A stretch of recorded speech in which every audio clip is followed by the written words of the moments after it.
Welcome to middle education. लीजिए students, finally अब मैं आपके सामने कक्षा 7वीं के एट ग्रेड का भी सॉल्यूशन लेकर के आ चुका हूं।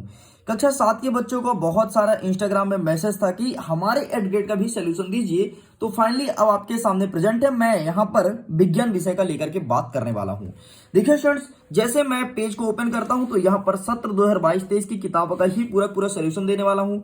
आपके बुक में जो चेंजेस हुआ है उसका सही आंसर आपको केवल और केवल मिडिल एजुकेशन के यूट्यूब चैनल पर मिलेगा। सबसे पहले मैं विज्ञान विषय की बात करने वाला हूं। आपके चैप्टर नंबर फर्स्ट का नाम है पादपों में पोषण। पादप का मतलब होता क्या है? तो सिंपल सा छोटे छोटे पेड़ पौधे, छोटे छोटे पौधे, पेड़ नहीं बोलेंगे अपन, क्योंकि पेड़ बोलेंगे तो पेड़ तो बड़ा हो जाता है। तो पादप उसे कहते हैं, छोटे छोटे पौधे होते हैं बहुत नन्हे नन्हे से, उसे पादप कहते हैं। और उसी में देखेंगे पोषण, मतलब वो अपना भोजन कैसे बनाते हैं, अपनी वृद्धि कैसे करते हैं, इसके बारे में डिस्कस करने वाले हैं इस चैप्टर में। चलिए देख लेते हैं पहला क्वेश्चन क्या है। सबसे पहले हम क्वेश्चन को अच्छे से समझाएंगे, फिर उसके आंसर को समझाएंगे, फिर आपको लिखित आंसर भी दिखाने वाले हैं। हमारा प्रश्न क्रमांक 1 कह रहा है, पोषण किसे कहते हैं? भोजन के प्रमुख घटक के नाम लिखिए। तो पोषण का मतलब होता क्या है? सिंपल सा यार, भोजन ग्रहण करना को ही हम पोषण कहते हैं। क्योंकि जब हम अच्छे तरीके से पोषक तत्व का ग्रहण करेंगे तो हमारे शरीर का पोषण होगा, मतलब वृद्धि होगा। और एक तरह से कह सकते हैं कि कई सारे घटक जैसे कार्बोहाइड्रेट, हमें प्रोटीन, वसा, विटामिन, खनिज लवण, इन सब की प्राप्ति होगी। तो सिंपल सा पोषण का सबसे पहले डेफिनेशन लिखना है। तो सजीवों द्वारा, देखो यहाँ पे सजीवों वर्ड लिखा है, ठीक है, क्योंकि निर्जीव तो कभी खाना खाएंगे नहीं, निर्जीव तो कभी सांस लेंगे नहीं, इसलिए यहाँ पे लिखा है कि सजीवों द्वारा भोजन ग्रहण करने एवं इसके उपयोग की विधि को ही हम पोषण कहते हैं। भोजन के प्रमुख घटक हैं कौन कौन से? कार्बोहाइड्रेट, प्रोटीन, वसा, विटामिन एवं खनिज लवण, और यही सब चीजें मनुष्य को चाहिए। देखो यहाँ पर खनिज लिखा है, तो यहाँ पर आपको खनिज का लवण लिखना है, क्योंकि खनिज हम कोयला वोयला तो खाते नहीं है, हीरा कोयला कार्बन खाते हैं, तो यहाँ पर आपको खनिज लवण लिखना है, इस बात को ध्यान देना। आगे देखते हैं प्रश्न क्रमांक 2। दूसरा नंबर कहता है, पौधे के किस भाग को पौधे की खाद्य फैक्ट्री कहा जाता है और क्यों? सिंपल सा, पौधे के पत्ती वाले भाग को हम खाद्य फैक्ट्री कहते हैं। रीजन क्या है? तो रीजन वेरी सिंपल है, क्योंकि पत्ती द्वारा ही श्वसन क्रिया होती है और पत्ती ही सभी प्रकार के पोषक तत्व को लेकर के और पेड़ों के विभिन्न भाग तक भोजन बना करके पहुंचाती हैं। तो पत्ती का कार्य है, इसलिए उसे खाद्य फैक्ट्री कहते हैं। क्योंकि अगर पेड़ पौधे से आप पूरा पत्ती तोड़ दो तो पेड़ पौधे की ग्रोथ रुक जाएगी, क्योंकि भोजन बनाने का काम कौन करता है? पत्ती, इसलिए उसे हम खाद्य फैक्ट्री के नाम से जानते हैं। इसका आंसर क्या लिखेंगे? देखो यहाँ पे लिखा है, पत्तियां पादप को खाद्य फैक्ट्री है, अतः सभी कच्चे पदार्थ पत्तियों तक पहुंचने चाहिए। मृदा में उपस्थित जल एवं खनिज जड़ द्वारा अवशोषित किए जाते हैं एवं तने के माध्यम से पत्ती तक पहुंचाए जाते हैं। तो सिंपल सा, खाद्य फैक्ट्री किसे कहते हैं? तो पत्ती को कहा जाता है, इस बात को ध्यान रखना है। रीजन क्या है? रीजन भी आपको बता दिया हूं। आगे देख लेते हैं नेक्स्ट क्वेश्चन, क्वेश्चन नंबर 3। तीसरा नंबर का कहता है, तीसरा का आ नंबर, मरुस्थलीय पादपों में पत्ती सल्क एवं सूल रूपे में रूपांतरित हो जाती है, क्यों? सूल का मतलब होता है वो नोकीला बनना, ठीक है, सल्क और सूल इसी बोलते हैं नोकीले को। तो आप देखोगे कि जहां पर मरुस्थल होता है वहां की पत्तियां चौड़े चौड़े खुले खुले नहीं होती हैं, बल्कि एक नुकीले कांटे के रूप में रूपांतरित हो जाती है। तो ऐसा क्या रीजन होता है? तो सिंपल सा यार, देखो जहां पर पानी कम होता है ना, वहां पर बाष्पोत्सर्जन पत्तियां सही प्रकार से नहीं कर पाती हैं, उनको पानी की कमी होती है। तो पानी को कमी को पूरा करने के लिए वो सल्क या फिर सूल के रूप में परिवर्तित हो जाती है, मतलब वहां की पत्तियां कांटों के रूप में रूपांतरित हो जाती हैं। ओके, अब आंसर क्या लिखेंगे देख लो। और राजस्थान में जितने भी पेड़ पौधे हैं सब ऐसे ही कन्वर्ट हो रहे हैं, क्योंकि वहां के पत्तियों को जो पानी चाहिए बाष्पोत्सर्जन के लिए वो वहां पर नहीं मिल पाता है, इसलिए रूपांतरित हो जाते हैं। तो देख लीजिए इसका आंसर आपको क्या लिखना है। ओके, चलिए मैं पेज पलटता हूं, देखते हैं नेक्स्ट क्वेश्चन। हमारा प्रश्न क्रमांक 3 का बा कहता है, क्या हरे पत्ती के अतिरिक्त अन्य वर्ण या अन्य रंग की पत्तियां भी प्रकाश संश्लेषण क्रिया करती हैं? तो वेरी सिंपल यार, हाँ वो भी क्रिया करती हैं। एक बात बताओ, यदि आप मध्य प्रदेश के पूर्वी क्षेत्र से हो तो आप देखे होगी कि महुआ के पेड़, जब महुआ में फूल आना स्टार्ट होता है तो पत्ती अपना रंग बदल देती है और वो लाल रंग की पत्तियां हो जाती हैं और टूट टूट गिरने लगती हैं। तो लाल रंग की पत्तियां भले ही आती हैं, लेकिन प्रकाश संश्लेषण क्रिया करती है ना। अरे भैया, जब प्रकाश संश्लेषण क्रिया करेंगी तभी तो पौधे का ग्रोथ होगा। अगर पत्ती प्रकाश संश्लेषण क्रिया बंद कर दे तो पौधे पूरे मुरझा जाएंगे, सूख जाएंगे और पूरा पौधा अपना ग्रोथ जो करता है वो रोक देगा।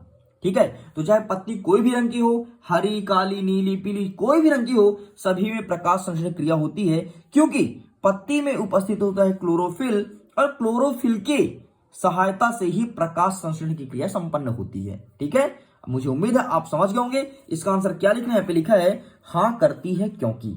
हाँ क्यों लिखेंगे? क्योंकि प्रश्न क्या से स्टार्ट हुआ है। ठीक है, क्या हरी पत्ती के अतिरिक्त, इसलिए लिखेंगे हाँ करती है क्योंकि। अब रीजन बताएंगे। हरी पत्तियों के अतिरिक्त अन्य वर्ण की पत्ती भी क्लोरोफिल, अन्य वर्ण की पत्तियों में भी क्लोरोफिल होता है, परंतु इन पत्ती में उपस्थित लाल, भूरे तथा अन्य सूल रूपी हो जाती हैं। सूल मतलब वो नुकीली बन जाती हैं। इन पादपों के तने हरे होते हैं जो प्रकाश संश्लेषण का कार्य करते हैं। तो यहाँ पर पत्तियां प्रकाश संश्लेषण की क्रिया बंद कर देती हैं, और जो तने होते हैं ना, उसके थ्रू प्रकाश संश्लेषण की क्रिया स्टार्ट हो जाती है, लेकिन होती पत्तियों पर ही है। ठीक है, चलिए आगे देखते हैं। नेक्स्ट फोर्थ नंबर कहता है जड़ द्वारा अवशोषित जल एवं खनिज पत्ती तक किस प्रकार पहुंचते हैं। आप देखते हो यार कि पानी हम कैसे देते हैं पेड़ पौधे को। पानी अगर आप डाले होगे पेड़ पौधे में, तो पेड़ पौधे के हमेशा जड़ में ही पानी डाला जाता है, और जड़ के माध्यम से सबसे पहले वो पानी जाएगा आपकी तना में, और तना से पहुंचेगा पत्ती तक। तो किस प्रकार से होता है ये चीज हमें बताना है। देखो, जल एवं खनिज जड़ द्वारा अवशोषित किए जाते हैं, तथा जड़ द्वारा अवशोषित जल एवं खनिज पत्ती तक, तने के माध्यम से पत्तियां तक पहुंच जाती हैं। बस आपको इतना सा लिखना था। आगे देख लेते हैं नेक्स्ट क्वेश्चन, 5वां नंबर। स्वपोषी तथा विषमपोषी को वर्गीकृत कीजिए। तो सिंपल से यार, स्वपोषी का मतलब वो होता है जो अपना भोजन स्वयं बनाता है, जैसे मनुष्य। इसका सबसे अच्छा एग्जांपल है कि मनुष्य अपना भोजन स्वयं बनाता है। लेकिन यहीं पर मैं विषमपोषी की बात करूं तो जो अपना भोजन स्वयं नहीं बनाता बल्कि दूसरों पर आश्रित रहता है। जैसे हम सब अभी अपने मम्मी पापा पर आश्रित हैं, वो खाना बना करके देंगे, हम खाएंगे, तो हम अपने को कहेंगे विषमपोषी। लेकिन मनुष्य जो होता है वो स्वपोषी होता है। यदि हमारे मम्मी पापा घर पे नहीं है तो हम भोजन स्वयं बनाएंगे और भोजन करेंगे, इसे कहेंगे स्वपोषी। नाम से स्पष्ट है। स्व मतलब स्वयं, और विषम मतलब दूसरों पर। ठीक है, तो इसका आंसर क्या लिखेंगे? Please take a screenshot. चलिए आगे देख लेते हैं स्टूडेंट। नेक्स्ट 6वां नंबर कहता है पादपों में सहजीवी संबंध को उदाहरण सहित समझाइए। सहजीवी का मतलब होता है साथ में जीवन यापन करना, जैसे पति पत्नी साथ में रहकर के जीवन यापन करती है।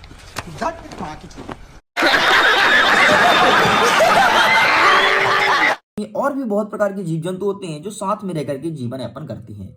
ठीक उसी प्रकार से पादप मतलब पेड़ पौधे भी साथ में रहकर के जीवन यापन करते हैं। आपने देखा होगा कि कोई बरगद का पेड़ है आपके घर के आसपास, तो उसमें अमरबेल का पौधा उसमें लिपट जाता है।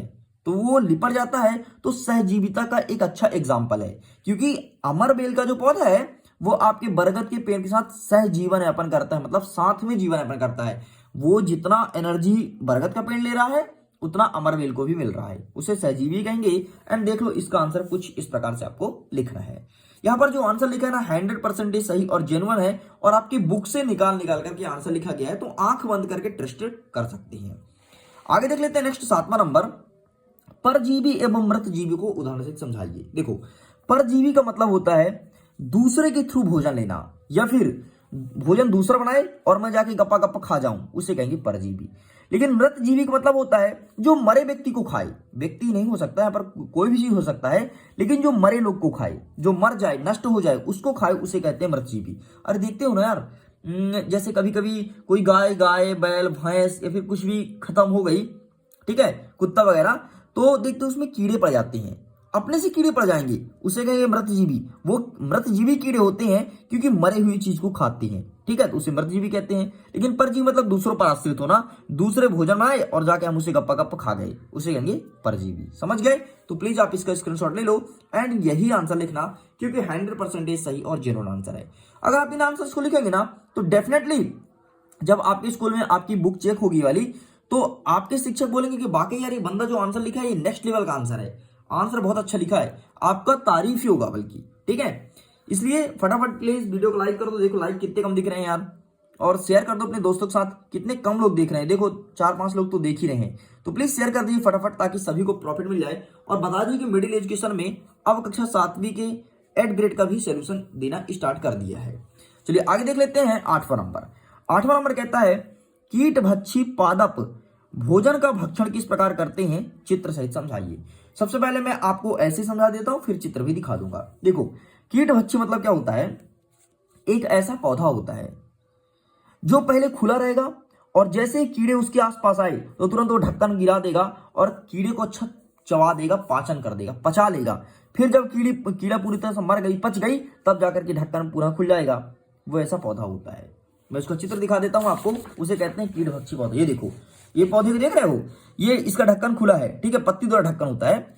और यहाँ पर आसपास कीड़ा आया, कीड़ा यहाँ पर आया ना तो तुरंत ढक्कन बंद हो जाएगा और ढक्कन बंद होकर कीड़े को पूरा एकदम पीस देगा, पचा लेगा अपने, ये इधर से इधर देखो कनेक्शन इसका, ये पूरा पचा लेगा। और जैसे ही पूरा पूरा पच गया, ढक्कन पूरा खुल जाएगा। कीड़ा को क्या पता भाई ये क्या है, इसे कहते हैं कीटभक्षी पौधे, मतलब कीड़े को खाने वाले, कीड़े का भक्षण करने वाले पौधा, इसे कहते हैं कीटभक्षी। और कीटभक्षी पौधे का नाम अगर कोई पूछे तो बता देने घटपर्णी इसका एग्जाम्पल है। देखने में देखो घड़े के समान लगता है घड़ा है, लेकिन ये कीड़ों को खाने वाला पौधा है। तो आप इसका आंसर क्या लिखेंगे प्लीज देख लीजिए, यहां से आपको लिखना स्टार्ट करना है, ठीक है। चलिए आगे देख लेते हैं, जहां तक आप लिख करके एंड करोगे। आगे देख लेते हैं अब दीर्घ उत्तरीय प्रश्न। प्रश्न क्रमांक 9 कहता है, प्रकाश संश्लेषण क्रिया का व्यवस्था चित्र बनाइए एवं समीकरण द्वारा व्याख्या कीजिए। देखो प्रकाश संश्लेषण होता क्या है, सिंपल सा, सूर्य के प्रकाश की उपस्थिति में जब हरे पेड़ पौधे अपने भोजन का निर्माण करते हैं, इसे कहते हैं प्रकाश संश्लेषण क्रिया। प्रकाश संश्लेषण को अंग्रेजी में फोटोसिंथेसिस के नाम से भी जानते हैं, ठीक है।